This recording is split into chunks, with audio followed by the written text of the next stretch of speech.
Un conflit domanial a tourné au drame ce dimanche à Sangoya. Selon nos informations recueillies sur place, il s'agirait d'un conflit qui oppose les membres d'une même famille à propos de la vente de leurs concessions depuis des années. Je vous propose de suivre ce reportage de Fata Traoré et de Bangali Sané pour en savoir davantage. Il s'agit d'un conflit domanial qui perdure depuis 14 ans dans cette famille à Sangoya. Selon le témoignage des voisins, tout a commencé par une incompréhension autour de la vente de leur domicile. Une idée qui n'a pas fait l'unanimité entre les membres de la dite famille. Ils ont voulu vendre la maison, il a dit qu'il n'allait pas vendre la maison, mais c'est mieux qu'ils séparent la maison, qu'ils partagent, pardon. Et ils ont dit non, qu'ils veulent que le papa signe pour qu'on puisse vendre la maison. Sa marade et ses demi-sœurs. Donc comme il n'a pas cédé, ils ont emmené les militaires pour la première fois pour l'envoyer au commissariat de Matoto. Ils l'ont emprisonné là-bas plus de 3 jours. Il est sorti de là-bas, il est revenu et ils sont revenus encore. Ils l'ont pris pour l'envoyer à la sûreté. Et il est tombé malade là-bas.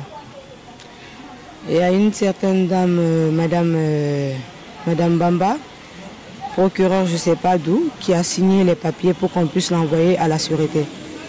Mafanko, la convocation qu'ils ont amenée même, c'était même pas écrit, c'était dans le téléphone. Donc il allait se présenter. Et quand il est allé, ils sont allés pour l'enfermer directement. Et donc il est tombé malade là-bas, on l'a envoyé à l'hôpital, ils ont appelé sa marade, de supplier pour qu'il puisse libérer mon père. Elle a dit carrément qu'elle ne libère pas mon père tant que mon papa ne signe pas, pour qu'on puisse vendre la maison. Le plus malheureux dans ce conflit, un père de famille a trouvé la mort. Sa femme et ses enfants sollicitent l'aide des autorités afin que justice soit rendue dans cette affaire. Parce que affaire tonya gena nkui ule non sara roma ageli haning ama bara fa ko martima ha bara sa fare so tona kui anu demba ya kanyina ra de lugobe mo amane mangasa ya justice nandu na ngolna moma era kiti sera mali era kiti ça je veux la justice maramera fare justice wa manango. Cette affaire doit nécessairement préoccuper les autorités compétentes afin d'éviter autre drame. Car les membres de cette famille se regardent désormais en chien de défaillance. Voilà la famille, vous avez bien écouté, c'est vraiment dommage. C'est dommage dans notre pays. Mais souvent vous voyez ce problème, je ne sais pas, il y a quel Guinéen qui n'a pas connu un tel problème dans sa propre famille. Bon, souvent ça provient de la polygamie, c'est-à-dire le papa il prend 2 femmes, 3 femmes. Après, les enfants s'opposent. C'est pas forcément la polygamie. Parce que moi, j'ai eu le même problème dans ma propre famille, mon père et son frère. Bon, ça c'était de même mère, de même père. Mais généralement, ce problème est dans une famille où il y a la polygamie. Mais moi, je vais toucher le point clé, là où il y a vraiment le problème en Guinée. C'est généralement les autorités. Parce que lorsqu'on dit que les personnes qui sont censées protéger la loi ou la justice ne sont pas crédibles, il n'y aura jamais de justice, il n'y aura jamais d'autorité compétente au fait, parce que la corruption, lorsque la corruption est trop élevée dans notre société, on ne pourra pas s'en sortir. Qui a perdu? C'est ce père des familles. Je vous explique. Parce que, en général, lorsqu'il y a une proposition de vente dans un domicile familial, il y a une famille qui est pour, il y a une autre famille qui est contre. C'est le cas de cette famille. La famille qui est contre reste. intacte. Mais la famille qui est pour la vente du domicile est généralement avec la personne qui doit acheter le domicile. Donc, la personne a de l'argent. La personne va financer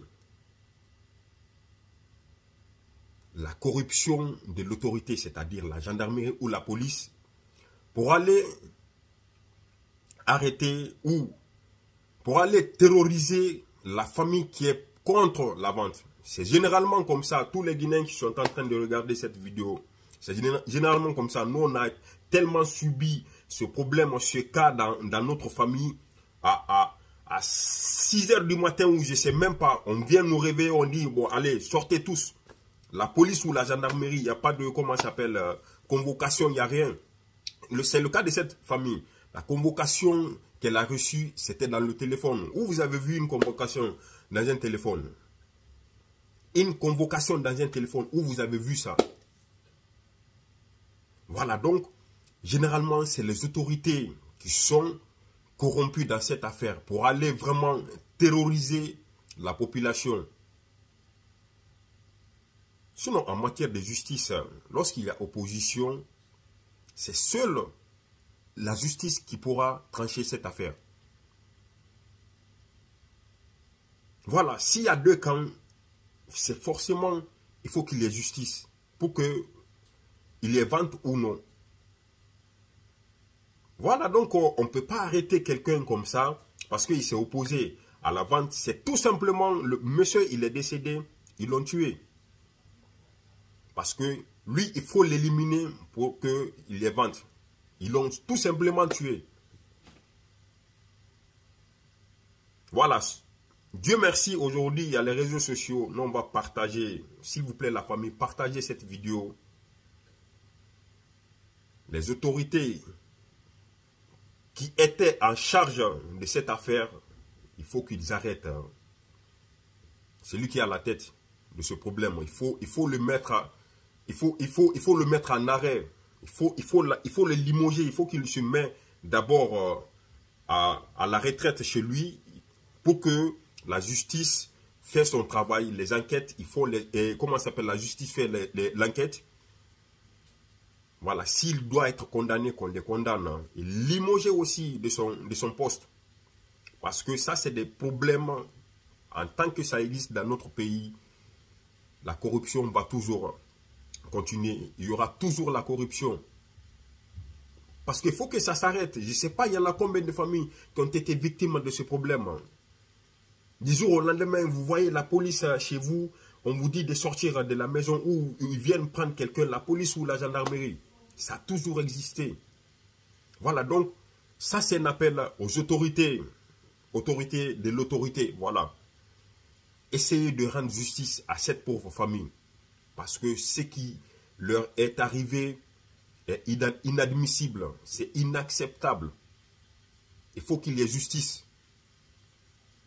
Voilà, monsieur le ministre de la Justice, Charles White, ça c'est un dossier pour vous. Je sais que vous avez beaucoup de dossiers à traiter, mais ça c'est des dossiers qui sont très très faciles à traiter et rapidement. S'il vous plaît, traitez le dossier de cette famille. C'est vraiment incroyable. Le pauvre père de famille a perdu. C'est la famille qui a perdu. Elle a la femme et ses enfants. C'est fini. Lui, il a perdu, c'est fini. Ils l'ont tué. Hein. Voilà la famille. N'hésitez pas à partager au maximum cette vidéo. Partagez au maximum pour que justice soit rendue à cette famille. Voilà. Grosse force à vous. On est ensemble.